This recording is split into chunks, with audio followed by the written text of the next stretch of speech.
이 영상에는 문학동네로부터 제작비를 지원받은 유료 광고가 포함되어 있습니다. 안녕하세요 여러분. 오늘은 제가 요즘 읽은 책들 중에 영상에서 꼭 이야기하고 싶었던 5권을 가져와서 리뷰하는 그런 영상인데요. 소설과 에세이 분야에서 골고루 좀 골라와봤어요. 이 영상이 여러분의 독서에 도움이 될 수 있기를 바라는 마음으로 만들었고, 그럼 긴 말하지 않고 바로 시작해보도록 하겠습니다.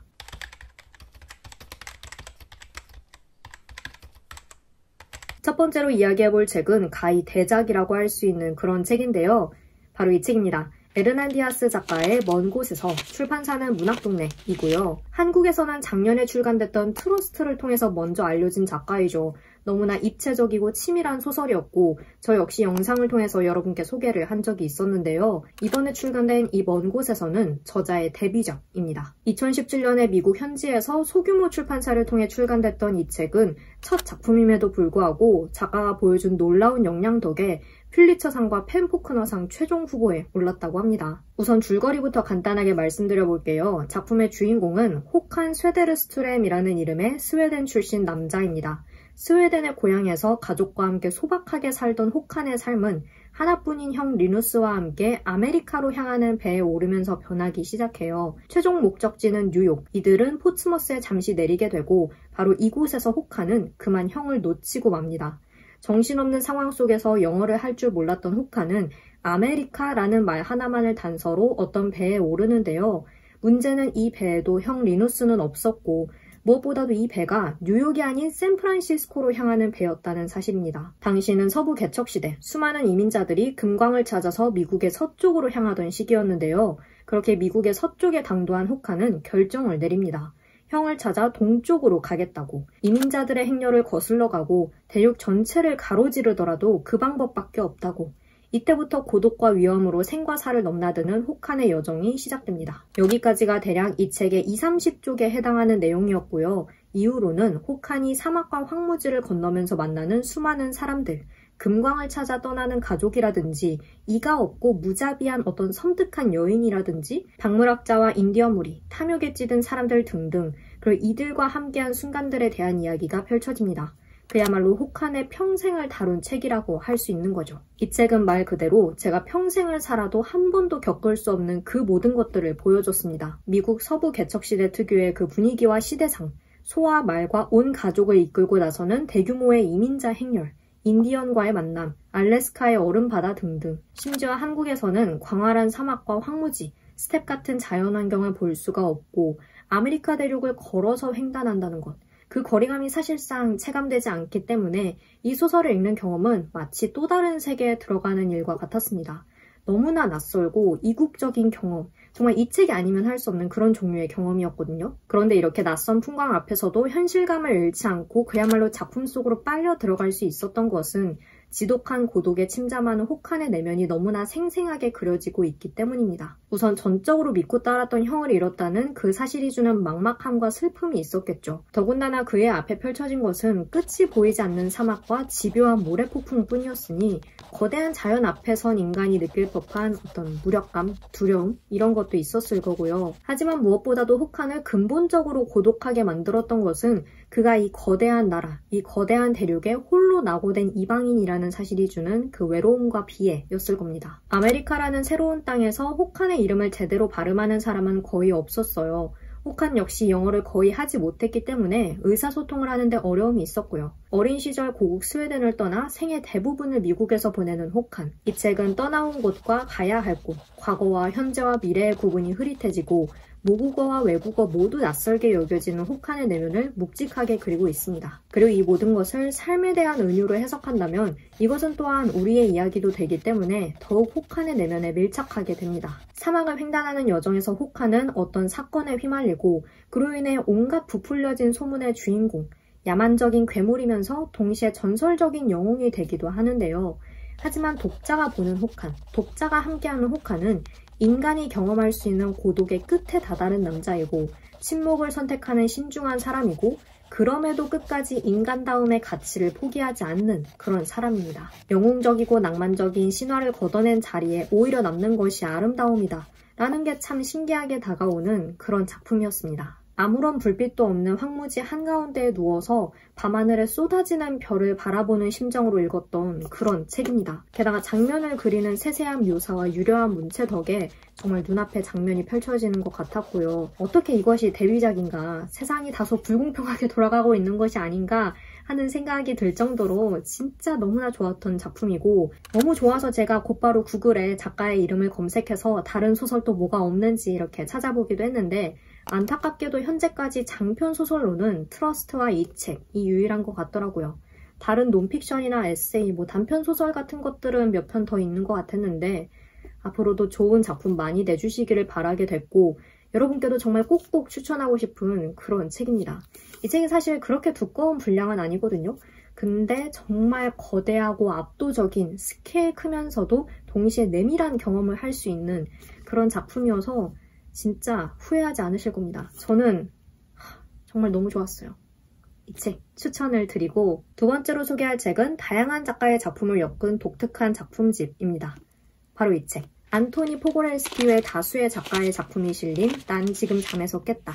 출판사는 미행이고요. 이 책은 표지에도 적혀 있다시피 러시아 고딕 소설을 엮은 소설집입니다. 미하일 불가코프 작가와 같이 우리에게 익숙한 작가의 작품들도 있지만 대부분의 작품이 한국에는 많이 알려지지 않은 작가들의, 그리고 국내에 처음으로 소개되는 소설들인데요. 책 소개에 따르면 러시아 최초의 고딕 소설부터 러시아 모더니즘을 여는 작품들까지 19세기와 20세기 러시아의 대표적인 고딕 소설들을 엄선해서 번역했다고 합니다. 제가 또 고딕 소설에 관심이 많고 환상적이고 기이한 이야기들을 엄청 좋아하잖아요. 근데 고딕 소설 하면 흔히 서유럽이나 영미권의 작품들을 많이 떠올리게 되고, 러시아라는 국가와 연관지어 생각해 본 적은 없었던 것 같아요. 그래서 책 소개를 보자마자 이거는 무조건 읽어야 된다 라는 생각에 읽게 됐죠. 이 책에는 12편의 작품이 실려 있는데요. 시간상 내용을 하나하나 다 이야기하기에는 무리가 있을 것 같고, 그 중에 가장 기억에 남고 또 재미있게 읽었던 작품들을 몇몇 언급해보자면, 일단 라페르토보의 양귀비시아빵 노파라는 독특한 제목의 첫 단편은 음산한 밤의 분위기와 기괴한 집, 비밀을 지닌 노파, 유령, 낭만적인 사랑 이야기를 다루고 있어서 우리에게 익숙한 전형적인 고딕 분위기를 지닌 그런 작품이었고, 입채경 기묘한 이야기라는 작품은 어떤 남자가 우연히 구하게 된 입채경을 통해서 자신이 오래전부터 알고 있었던 어떤 박물관의 전시실 내부를 들여다보게 되고, 실제로 그 입채경 속 풍경으로 들어가게 되는 그런 이야기입니다. 상상 한밤의 이야기라는 작품은 한 남자가 이본드 시조르라는 이름의 화가이자 백작인 여자를 만나게 되고, 분명 젊고 아름다워 보이지만 동시에 기이하면서 노쇠한 듯한 분위기를 지닌 그녀의 비밀을 알게 되는 이야기입니다. 스틱스강 다리는 저승으로 흐르는 스틱스강에 살던 한 두꺼비가 이승으로 올라와서 어떤 남자와 삶과 죽음에 관해 이야기를 나누는 그런 작품이에요. 이런 식으로 이 책에는 굉장히 독특하고 매혹적인 작품들이 많이 담겨 있어요. 책날개에 적힌 설명에 따르면 서유럽의 고딕 소설이 중세를 배경으로 악마나 저주 같은 초자연적인 요소, 비극적 로맨스와 운명, 인간의 모순적 본성을 주로 다룬다면, 러시아 고딕 소설에서는 이 특징들에 더해서 구비문학적 요소, 정체성 모색과 심리적 고뇌, 러시아 특유의 풍경과 자연환경, 사회 문제에 대한 비판적인 시각이 더 강하게 드러난다 라고 하는데요. 사실 제가 이 책을 읽으면서 바로 이 점이 서유럽의 고딕 소설들과 차별화되는 그런 지점이구나 하는 것을 분명하게 깨달은 거는 아니에요. 그렇다고 하기에는 서유럽이나 영미권의 고딕 소설도 러시아의 고딕 소설도 제가 충분히 읽어본 것은 아니기 때문에, 하지만 분명 러시아 소설에 대한 저의 좁디 좁았던 스펙트럼을 확 넓혀준 책이기는 했습니다. 러시아 소설 하면은 도스토옙스키나 톨스토이, 체호프 같은 19세기 작가들과 그들의 작품들만 생각났고, 삶과 죽음, 철학에 굉장히 깊이 천착하는, 이미지로 그리자면 머릿속에 아주 구석지고 깊은 곳까지 이렇게 파고들어서 웅크리고 앉아서 그렇게 고뇌하는 그런 느낌을 주로 떠올렸거든요. 그런데 얼마 전에 구젤 야이나 작가의 나의 아이들을 읽고 나서 러시아 소설에 대한 호기심, 그리고 약간의 도전의식 같은 것이 불쑥 샘솟았고, 다양한 작가들의 작품을 조금씩 시도해보려고 하고 있어요. 그런 점에서 이 소설집은 러시아 고딕 소설이라는 일견 낯설게 느껴지는 그런 조합, 그 분야를 경험하게 한 고마운 그런 책이었습니다. 아까 말씀드렸던 것처럼 우리가 흔히 고딕 소설 하면 많이들 떠올리는 그런 전형적인 분위기와 요소를 담은 소설들도 많이 있었고, 낭만적, 신비주의적, 염세적, 풍자적, 비극적, 희극적 작품들, 러시아의 사회상과 정치적 분위기를 고딕 소설의 형식으로 풀어낸 그런 작품들도 있었습니다. 다양한 톤의 고딕 작품들을 한 권의 책에서 만나볼 수 있다는 것이 역시 가장 큰 장점이었고, 각 작품이 중단편 분량이기 때문에 러시아 소설의 저처럼 약간의 진입장벽을 가지고 계셨던 분들도 부담 없이 하지만 재미있게 읽으실 수 있는 그런 소설집입니다. 이런 식으로 고딕 작품들을 나라별로 선별한 작품집이 또 나오면 참 좋겠다라는 생각을 했어요. 고딕 소설이라는 장르의 공통적인 특성은 엿보이지만 동시에 나라마다 지닌 그 특유의 분위기나 생활상, 사회상이 담긴 작품들을 모아서 읽으면 재미있을 것 같거든요. 고딕 소설을 한동안 좀 못 읽고 있었는데 오랜만에 유령과 그로테스크한 존재들과 기묘한 사건이 가득한 책을 읽어서 참 즐거웠고요. 꽤나 오싹한 작품들도 있어서 여러분께 추천을 하고 싶습니다. 세 번째로 소개할 책은 바로 이 책입니다. 칼 차이카 작가의 단순한 열망, 출판사는 필로우이고요. 이 책은 제가 저번에 사놓고 안 읽은 책들 정리하는 영상에서 지금 한참 읽고 있는 책이다 라고 소개를 했었는데 드디어 다 읽었습니다. 미니멀리즘 탐구라는 부제에서 알 수 있다시피 이 책은 미니멀리즘에 대한 입문 에세이입니다. 미니멀리즘 하면 흔히 하얗고 깔끔한 인테리어, 최소한의 소유, 정리, 심플한 디자인 이런 것들을 생각하기 마련인데요. 이 책에서 이야기하고 있는 미니멀리즘은 좀 다릅니다. 일단 이 책은 서문과 감사의 말을 제외하고 총 4개의 파트로 나누어 있어요. 첫 번째 줄임 파트에서는 우리가 흔히 생각하는 미니멀리즘, 즉 정리와 버리기, 절제에 대해서 곤도 마리에 같은 미니멀리즘 인플루언서와 자기개발의 측면에서 미니멀리즘을 실천하고자 하는 사람들에 대한 이야기를 하고 있고요. 두 번째 비움 파트에서는 글라스 하우스라는 사면이 투명한 유리로 만들어져 내부가 훤히 보이는 건물을 지은 미국의 건축가 필립 존슨, 로프트를 독특한 방식으로 개조하고 오브제를 만든 예술가 도널드 저드 등 건축과 예술에 있어서의 미니멀리즘에 대해 이야기합니다. 세 번째 침묵 파트에서는 기이한 분위기의 솔로 피아노 연주곡을 몇 시간 내내 반복해 연주하는 에릭 사티의 짜증이나 영국의 음악가 브라이언 이노가 처음으로 만든 앰비언트 장르, 이제는 우리에게 많이 알려진 존 케이지의 4분 33초 등 음악에서의 미니멀리즘에 대해 주로 다루고요. 마지막으로 그늘 파트에서는 저자가 일본에 갔을 때 경험하고 느낀 것들,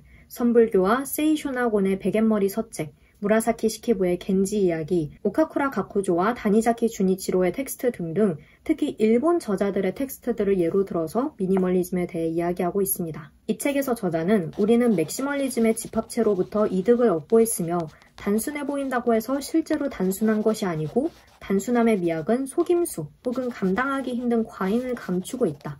라고 합니다. 앞서 이야기했던 우리가 흔히 떠올리는 익숙한 이미지로서의 미니멀리즘은 사실 상당 부분 제조와 유통 과정에 담긴 불편한 진실을 감추고 우리에게 일시적이고 직관적인 만족감을 주는 상업적 브랜드로 매끈하게 탈바꿈한 결과라는 거죠. 따라서 저자는 이 책을 통해서 미니멀리즘이 사람들에게 제공하는 환상을 걷어내고 사물 자체를 인식하고 자아와 세계관의 장벽을 없애는 것, 미니멀리즘의 본질적인 특성을 탐구하는 것, 이것을 목표로 삼고 있습니다. 그래서 이 책은 사실 그렇게 만만한 책은 아니라는 생각이 듭니다.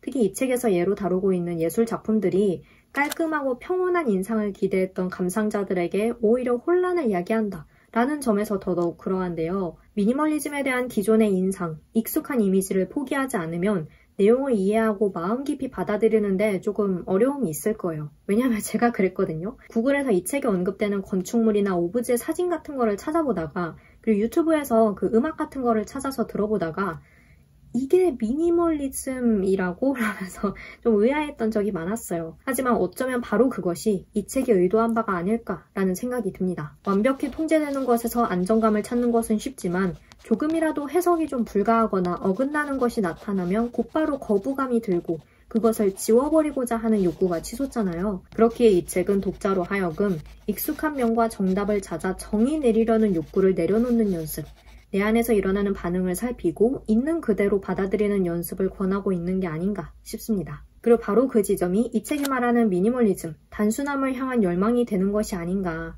사실 이렇게 이야기하고는 있지만 여전히 저는 많이 혼란스럽습니다. 이 책을 읽는 경험은 책의 내용을 받아들이기 위해 골똘해지는 게 아니라 이 혼란한 작품 앞에서 자꾸만 반발하려는 제 자신, 쉬운 길을 선택하려는 제 자신과 싸우는 경험에 더 가까웠어요. 하지만 일상적으로 말하는 미니멀리즘의 이미지와 소비와 정리 안에 담긴 내적인 불안, 내적인 욕망에 관해서 세상과 예술을 바라보는 저의 다소 경직된 시각에 관해서 생각해 볼 수 있는 책이어서 유의미한 시간이었습니다. 최근 이 주제에 관해서 고민하고 계셨던 분들, 그리고 아무리 정리하고 정리해도 뭔가 부족하다, 채워지지 않는 혹은 비워지지 않는 무언가가 있어서 그 근원을 좀 탐색해 보고 싶다 하시는 분들께도 추천을 하고 싶은 그런 책입니다. 이 책이 주는 깨달음보다도 이 책을 읽는 과정 자체가 많은 시사점을 던져주지 않을까 싶습니다. 그래서 저도 이 책은 한 2-3번 정도 더 읽어봐야 할 것 같아요. 네, 그렇게 두고 좀 펼쳐봐야 할 그런 책이 될 것 같습니다. 그래서 이 책을 읽어봤고요. 네 번째로 읽은 책은 바로 이 책입니다. 김멜라 작가의 제 꿈꾸세요. 출판사는 문학동네이고요. 사실 이 책 제가 작년 12월에 올해가 가기 전에 읽겠다라고 말을 하면서 골랐던 책인데요.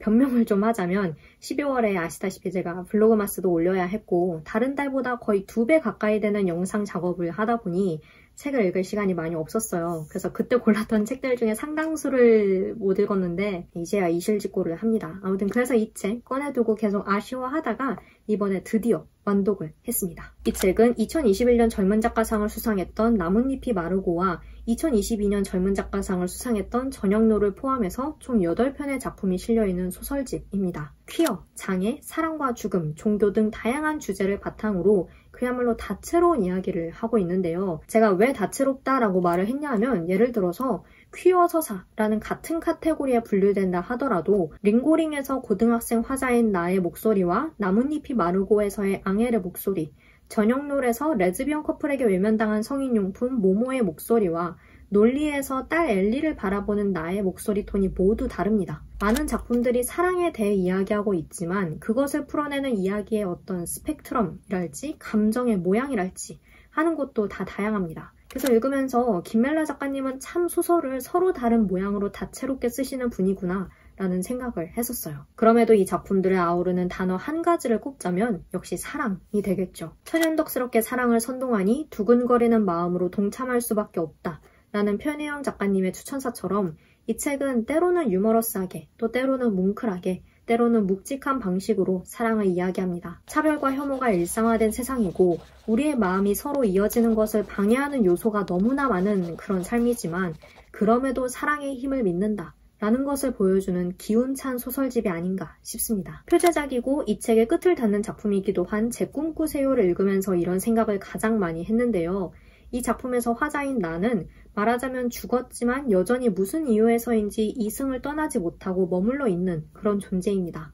갑작스러운 죽음에 황당해하는 나의 앞에 또 다른 존재가 나타나서 당신은 곧 길손이 되어 떠날 거다 라고 말을 하는데요. 화자가 챔바 라고 이름 붙여준 이 가이드와 함께 이들은 나가 다른 사람의 꿈으로 갈 수 있도록 길을 떠납니다. 아마도 다른 사람의 꿈에 들어가서 자신의 죽음을 알리고 또 시신을 좀 발견할 수 있게끔 하는 것이 이 이동의 목적인 것 같아요. 그런데 죽음과 남겨진 이들에 대한 이야기를 하면서도 이 작품은 잔잔한 유머와 생동감을 놓치지 않습니다. 예를 들어 죽은 나가 죽기 직전에 공중에 잠깐 떠있던 그 찰나의 순간을 첫 주문 시 할인 쿠폰을 쓸 수 있는 신규 가입자의 혜택 같은 것이라고 여긴다든지 무엇보다도 이 소설은 읽어보실 분들을 위해서 제가 자세히 이야기하지는 않겠지만 사랑으로 가득한 마음을 아낌없이 보여주고 그렇기에 당신과의 기억은 슬픔이 아닌 사랑과 따뜻함의 기억으로 남겨두겠다 라는 의지를 보여주는데요. 아마도 편혜영 작가님이 말씀하셨던 천연덕스럽게 사랑을 선동한다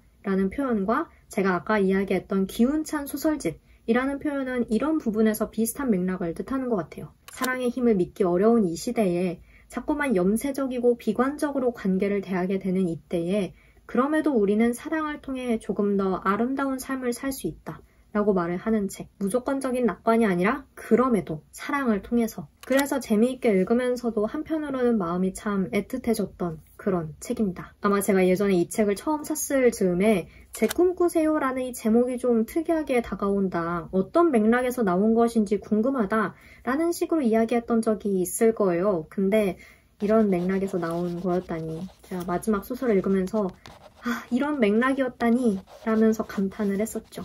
이 제목이야말로 이 책 전체를 아우르는 그런 제목으로 삼을만하다. 참 매력적인 소설을 쓰는 작가님이시고 올해에도 이응이응이라는 작품으로 젊은 작가상을 받으셨더라고요.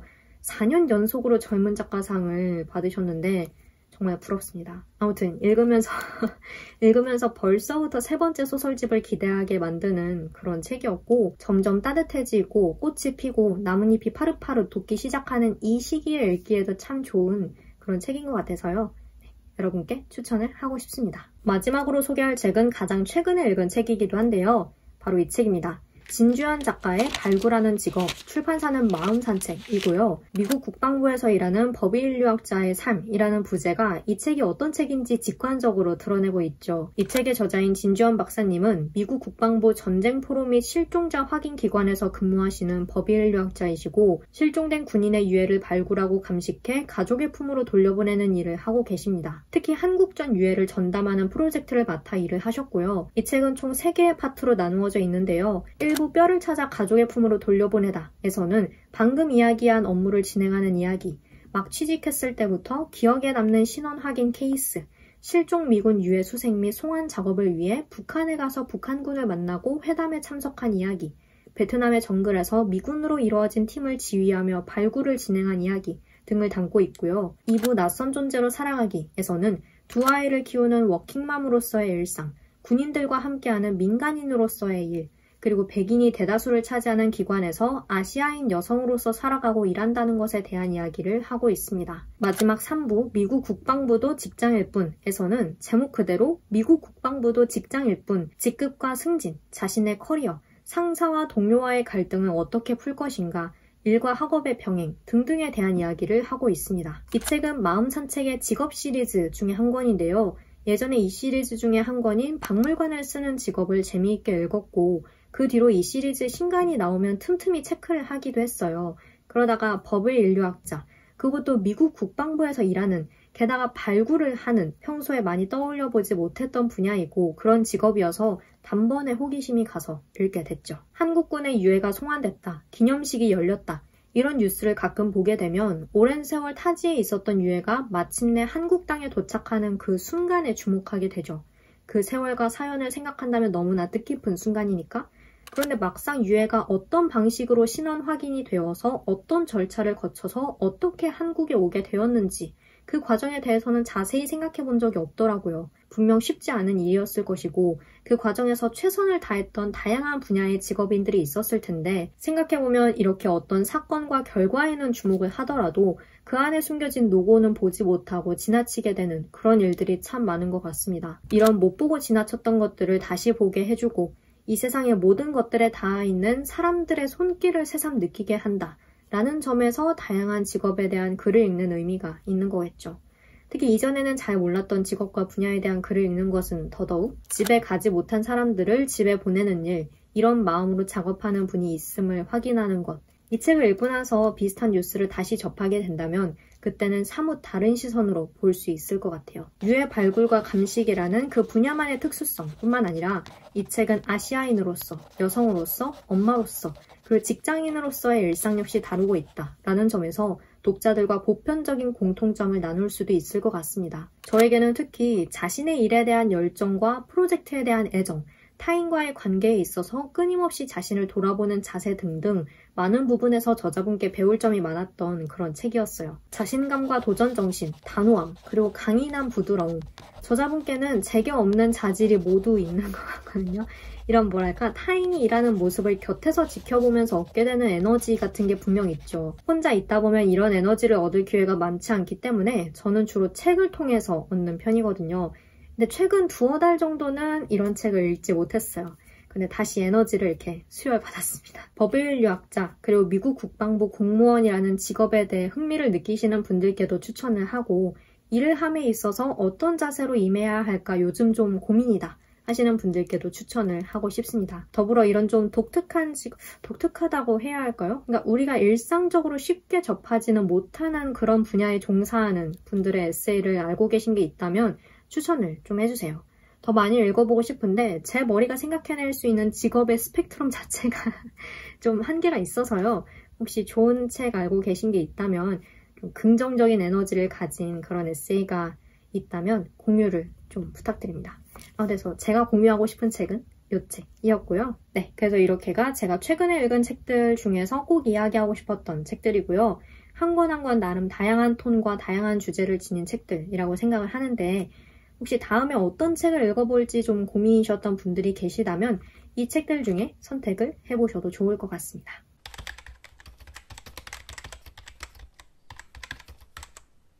이제 정말 옷차림도 가벼워진 따뜻한 봄이 돼서 책 읽기에 더 좋아진 것 같아요. 카페에 책 한 권 가져가서 읽는 것도 더 수월해진 것 같고 물론 1년 내내 사시사철 책 읽기에 좋은 계절이고 좋은 나날이다 라고 생각을 하지만 점점 파릇파릇해지는 창밖을 보면서 책 읽는 감성 놓칠 수 없습니다. 여러분도 이 봄날 즐거운 독서 하고 계시길 바라겠고 오늘 소개한 책들 꼭 한번 체크해 보시기를 바라고요. 그럼 저는 여기서 이만 영상 마치도록 하겠습니다. 오늘도 영상 봐주셔서 정말 감사하고 우리는 다음 영상에서 다시 만나요. 빠이! 이 영상에는 문학동네로부터 제작비를 지원받은 유료 광고가 포함되어 있습니다.